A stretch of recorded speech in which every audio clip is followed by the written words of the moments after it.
दिल्ली से 760 किलोमीटर चलने के बाद हम पहुंच जाते हैं वाराणसी जंक्शन पर, जिसको पुराने समय में काशी के नाम से जाना जाता था, जो हिंदू धर्म में बहुत पवित्र माना जाता है। वाराणसी में कई ऐतिहासिक मंदिर, घाट और धार्मिक स्थल शामिल हैं, जिनमें काशी विश्वनाथ मंदिर, गंगा नदी, रामचरितमानस और 80 घाट भी शामिल हैं। वाराणसी पहुंचने के बाद मेरे सामने एक समस्या आती है कि आखिर मैं रुकूं कहाँ। रुकने के लिए मुझे कोई एक सेफ प्लेस चाहिए था जहां मैं आसानी से रात गुजार सकूं। मेरे पास दो ऑप्शन थे, या तो प्लेटफॉर्म पर ही सो जाता हूं बाकी सब की तरह, पर मैं ऐसा कर नहीं सकता था क्योंकि मेरे पास कीमती सामान था।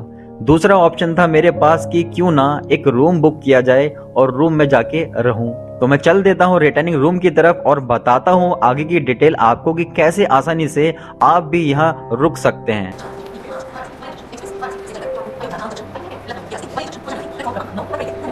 यहाँ पहुँचने के बाद सामने दिखाई देता है SBI बैंक का ऐड।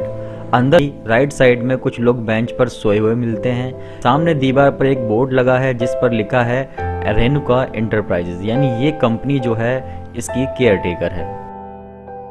गेट खोलकर मैं चला जाता हूँ अंदर की तरफ और सामने देखता हूँ फ्रंट डेस्क जो है यहाँ पर है, और यहाँ पर जो है आप अपनी एंट्री वगैरह करवा सकते हैं। तो मैं ऑलरेडी करवा चुका था एंट्री और मैं चल देता हूँ अपने रूम की तरफ। तो रूम तो नहीं मैंने बुक किया है, यहाँ पर मैंने की है दोस्तों retiring room book. Retiring room जो है रूम से सस्ती होती है। कितनी सस्ती होती है मैं आपको बताने वाला हूँ आगे इसका प्राइस। अब देखते हैं कि रिटायरिंग रूम जो है कैसी दिखती है। तो ये AC रिटायरिंग रूम थी, जो कि अंदर घुसते ही मुझे यहाँ पर देखने को मिलता है बिल्कुल अंधेरा, लेकिन सामने की तरफ जो है डिम लाइट, यानी यहाँ पर थोड़ी थोड़ी लाइट जो है यहाँ जलती हुई दिखाई देती है। ये जो आप देख रहे हैं बने हुए, इन्हें बंकर कहा जाता है। इसमें कुल टोटल 2 फ्लोर होते हैं, जिसमें ऊपर नीचे बेड दिया हुआ होता है। तो ये मेरा बेड है।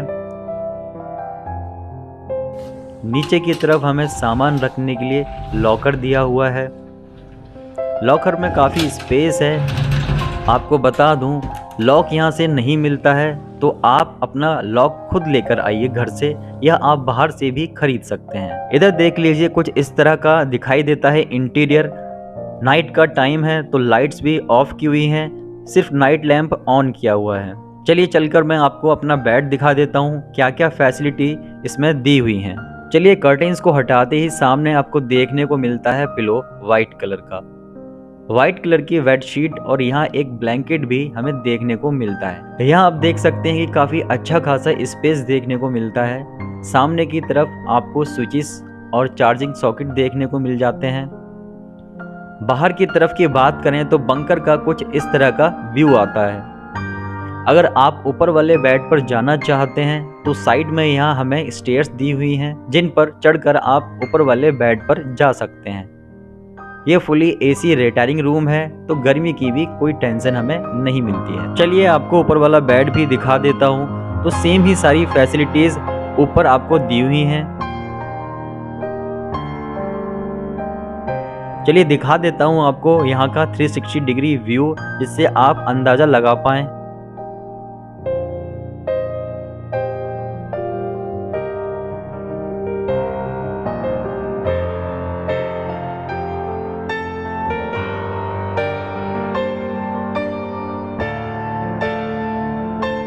चलिए लगे हाथों में आपको इसका वॉशरूम भी दिखा देता हूँ। सामने की तरफ आपको डस्टबिन देखने को मिल जाता है। बाकी इधर देख लीजिए कुछ इस तरह का अंदर से बना हुआ है। अंदर से बाथरूम भी देख लीजिए।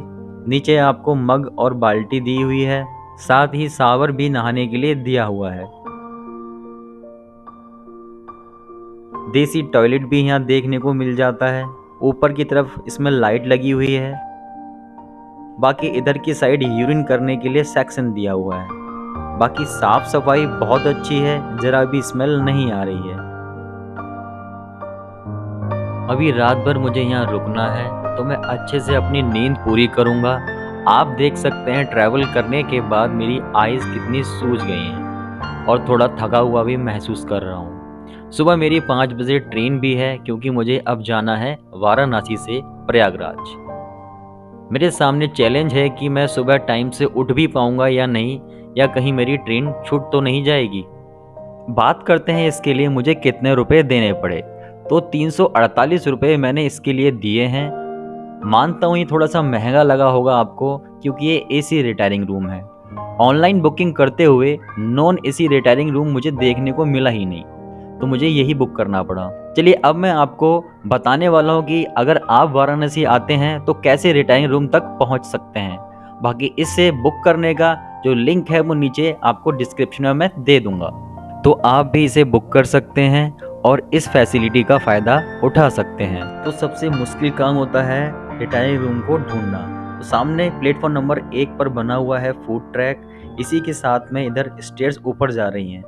इनसे ऊपर जाइएगा आप तो आपको ऊपर से कुछ ऐसा दिखेगा। सामने लिखा हुआ भी है प्लेटफॉर्म नंबर 1। सामने की तरफ आप चले जाइएगा, सामने की तरफ लिखा है बाहर जाने का रास्ता। उस साइड जाते ही आपको कॉर्नर में सीढ़ियाँ दिखेंगी, उससे ऊपर आ जाइएगा तो आपको रिटायरिंग रूम मिल जाएगी। तो ये ऊपर एंट्री का व्यू है जो मैं आपको ऑलरेडी वीडियो के स्टार्टिंग में दिखा चुका हूँ। फिर अंदर जाकर आसानी से आप एंट्री ले सकते हैं। इधर देखिए कुछ इस तरह से भी लोग अपनी रात काट रहे हैं, जहाँ जगह मिल जाती है वहाँ सो जाते हैं। देखिए कितनी भीड़ है यहाँ पे। बाकी अगर ये वीडियो आपको जरा भी हेल्पफुल लगी हो तो चैनल को सब्सक्राइब ज़रूर करें। साथ ही कमेंट करके बताएं रात में आप कहाँ रुकना पसंद करते हैं।